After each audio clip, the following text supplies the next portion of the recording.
Hi guys, how are you? Welcome to Memo's Tutorials. Today we are looking at the transport systems in humans, and we are going to focus on the heart. The whole video is going to be about the heart. You guys need to know the heart the very same way you know your 1 plus 1. If I ask you 1 plus 1, all of you simply say it's a 2, right? That's how we need to know and understand our heart. So what I can say is that your heart is divided into 2 sections. We have a section that is filled with oxygenated blood and a section that is filled with deoxygenated blood. And as we'll be answering questions pertaining to hearts, we need to know that the heart that we'll be looking at is for a person who is looking at us. In other words, their left is actually our right, and our right is their left. I'm sure you can see this side where my mouse is.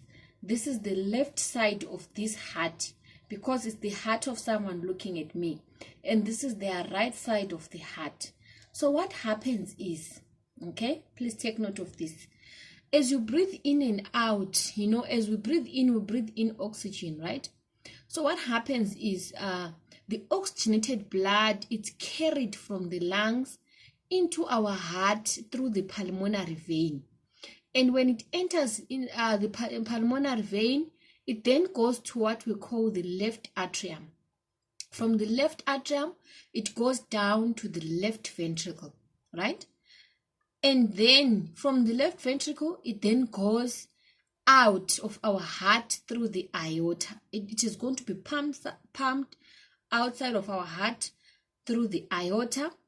And then this blood will then go to your head and your body, meaning it's going to be distributed to all parts of your body. Remember, you need oxygen, right? So this is a chamber. The left atrium is a chamber. The left ventricle is a chamber. And also when you look at the right side of this heart, we also have the right atrium and the right ventricle. So in other words, your heart has got 4 chambers, okay? Apart from the chambers, I'm sure you can see we have these valves. We've got the bicuspid valves this side, and we have got the semilunar valves. Why valves anyway? Blood has to flow in one direction. So the valves, they prevent the backflow of blood, okay? They prevent the backflow of blood, all right? Now I got it right. So that's what happens on the left side of your heart. And then on the right side of your heart, remember we sent oxygenated blood to all parts of your body. So as that blood comes back to your heart, it's going to come back full of carbon dioxide. It is now deoxygenated blood.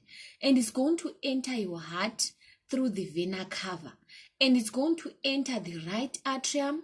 That's the right chamber, the right atrium, and then it is going to go to the right ventricle, and then it is pumped out of your heart through the pulmonary artery, and the pulmonary artery will take this blood that is full of carbon dioxide to the lungs. Once that blood reaches the lungs, I'm sure you still remember when we did gaseous exchange. Once it reaches the lungs, just on our alveolus, on our air sacs, the carbon dioxide is going to diffuse from our blood into the alveoli, and then we exhale it. So it's a cycle. It keeps on going on, again and again, right? As carbon dioxide is being sent to the alveolus, we are also receiving what? Oxygenated blood coming to our heart, then it's getting pumped all the way, right?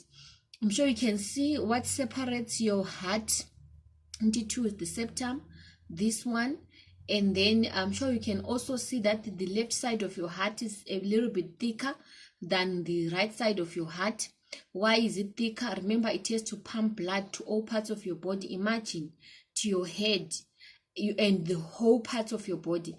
But the right side is just pumping blood to your lungs. In heart and lungs, they are not so far from each other, right? So that's the heart. That's the structure of the heart. Now, what are the functions of the valve? Remember, I told you they have to allow the blood to flow in one direction only. They do not allow the blood to flow backwards, right? So that was the structure of the heart. On our next video, we are looking at the double circulation of blood, right? We are looking at double circulation of blood.